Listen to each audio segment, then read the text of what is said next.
ఇలా 3 పూటలు తింటూ ఉన్నామంటే దానికి కారణం విన్నర్స్ ఫౌండేషన్ మరియు మాకు సాయం చేసిన చాలామంది దాతలు.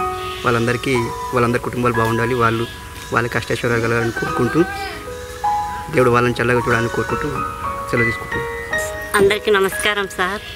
మేము చీకటి వెలుగులో ఉన్నాం, పుట్టెడు దుఃఖంలో ఉంటే మాకు రఘుసారు ఆదుకున్నాడు. అంత లోపలనే మేము బతికేగలగా ఉన్నాము. హాస్పిటల్లో చూపించిండు రఘుసారు. 3 ఏళ్ళ కోలమాతోని ఆయన చాలా బాధపడుతుండు. చీకటి వెలుగులకని రఘుసారు మాకు సాయం చేపించిండు. అందరు సార్లతో పట్టుకున్నాడు. ఆయన జయంగానే ఆర్టికల్కి ఇచ్చిండు. అందరికి వలన మేము చల్లగా ఉన్నాము. దేవత దగ్గర గుడక తెచ్చిండు రఘుసారు ఇక్కడికి మమ్మలను. అందరి ఆశీర్వాదం మేమందరం చల్లగా ఉండాలి, మా పిల్లలు చల్లగా ఉండాలి. మా దుఃఖం మానిపిండు రఘుసారు. మాకు అందరికీ నమస్కారం సార్కు. నా పేరు భాగ్యలక్ష్మి, మా నిజాంపేట్.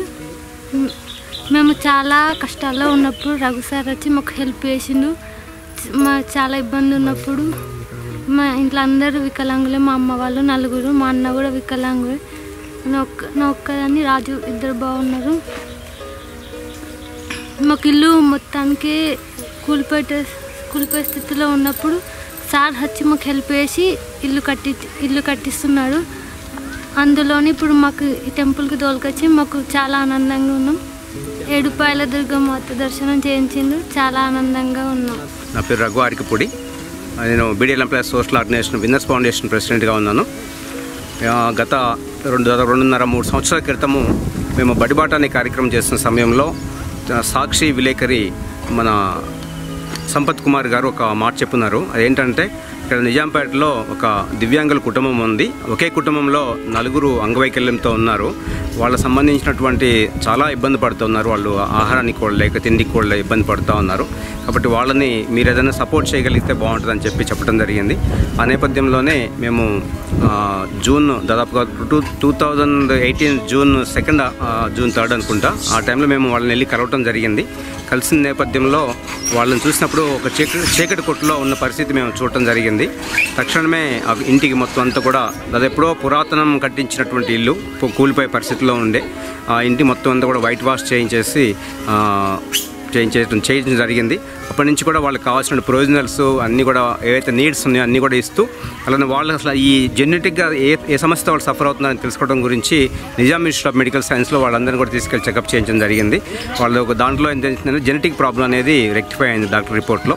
ఆ మెడిసిన్స్ కొంతకాలం వాడటం జరిగింది. ఈ నేపథ్యంలో ఏంటంటే, ఈ వర్షాలు పడుతున్న నేపథ్యంలో ఇల్లు ఎప్పుడు కూలిపోతుందనేది పరిస్థితి గమనించి ఎట్లయినా సరే వాళ్ళకి ఒక ఇల్లు కట్టించాలనేది సంకల్పం తీసుకోవడం. దాంట్లో భాగంగానే ఈనాడు తోటి ఈటీవీ వాళ్ళతోటి పుట్టిడి దుఃఖమైన ఒక ఆర్టికల్ చేయడం జరిగింది. అది దాంట్లో చాలామంది దాదాపుగా వేలాది మంది స్పందించి చాలా పెద్ద ఎత్తున వాళ్ళకి ఆర్థిక సహకారం అందించడం జరిగింది. అందించినటువంటి ఆర్థిక సహకారంతో గత సంవత్సరం 2020 సంవత్సరం దసరా రోజున మేము భూమి పూజ చేసి ఇంటి నిర్మాణం ప్రారంభించడం జరిగింది. ప్రస్తుతం ఇంటి నిర్మాణము చివరి దశకు వచ్చింది. దాదాపు ఇంకా 15 రోజుల్లో ఇల్లు కూడా ప్రారంభోత్సవం చేసుకోవడానికి సిద్ధంగా ఉంది. కాబట్టి ఈ యొక్క కార్యక్రమానికి ఎంతోమంది మానవతా సహృదయంతో ప్రతి ఒక్కరు కూడా స్పందించి ఈ యొక్క చంద్రశేఖరు, అలానే భాగ్యలక్ష్మి, రాజు, అలానే పెంతమ్మ, బోధవ్వ, అలానే వీళ్ళు ఎవరైతే ఈ 6 కుటుంబ సభ్యులు ఎవరైతే ఉన్నారో వీళ్ళందరూ కూడా జీవితంలో ఒక ఉన్నతమైన స్థితికి వెళ్ళాలని మేము ఏదైతే ఆశించామో దానికి బాటలో వాళ్ళని తీసుకెళ్ళడానికి ప్రయత్నం చేస్తూ ఉన్నాం.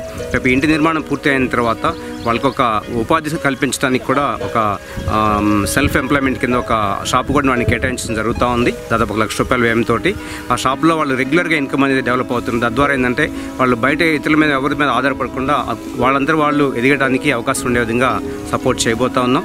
ఇలా ఆ కుటుంబాన్ని ఉన్నతమైన స్థితి తీసుకురావడానికి మా వంతుగా అది బీడీఎల్ ఎంప్లాయీస్ విన్నర్స్ ఫౌండేషన్గా, అలాగే రఘు ఆరికపూడిగా మా ఎంతోమంది సహకారం తీసుకొని, అలానే నందామర్రి గారు ఇంజనీరింగ్ వారి యొక్క సహకారంతో, అలానే చదలవాడి శ్రీనివాసరావు గారు, అలానే మన ఈనాడు ఈటీవీ రిపోర్టర్ అయినటువంటి క్రాంతి కుమార్ గారు వీళ్ళందరూ సహకారం తీసుకొని మేము ముందుకు వెళ్తూ ఉన్నాం. తప్పకుండా మరికొద్ది రోజుల్లో గృహప్రవేశం చేయించేసి వాళ్ళని కొత్త ఇంట్లోకి తీసుకెళ్లాలనే సంకల్పం ఏదైతే ఉందో మరికొద్ది రోజుల్లో నెరవేరబోతోంది. ఈ సందర్భంగా ఏంటంటే మేము ఫస్ట్ ఈ పుట్టిడి దుఃఖం చేసే టైంలో అమ్మవారితో మొక్కు చేసుకోవడం జరిగింది, ఏడుపాయల అమ్మవారితోటి.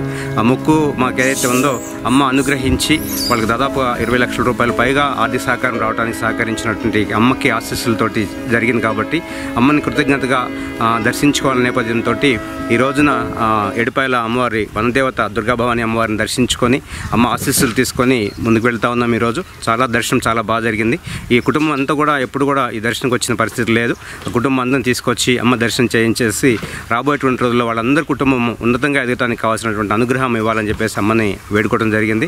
తప్పకుండా ఆ యొక్క ప్రయాణంలో ముందుకెళ్తామని కోరుకుంటూ, అలానే రాజు, అలానే భాగ్యలక్ష్మి, చంద్రశేఖర్ కూడా వాళ్ళ యువకులుగా ఉన్నారు కాబట్టి రాబోయేటువంటి రోజుల్లో మరింత ఎడ్యుకేషన్గా డెవలప్ చేసుకొని వాళ్ళ జీవితంలో ఉన్నతంగా ఎదగడానికి కావాల్సినటువంటి ఏవైతే సదుపాయాలు ఉన్నాయో అన్నింటినీ కూడా మేము రాబోయే కల్పిస్తూ వాళ్ళ ముందుకు తీసుకెళ్తామని కోరుకుంటూ ఈ అవకాశం ఇచ్చినటువంటి మన నేస్తం టీవీ శ్రీనివాస్ గారికి హృదయపూర్వక ధన్యవాదాలు తెలియజేస్తా ఉన్నాం. Thank you.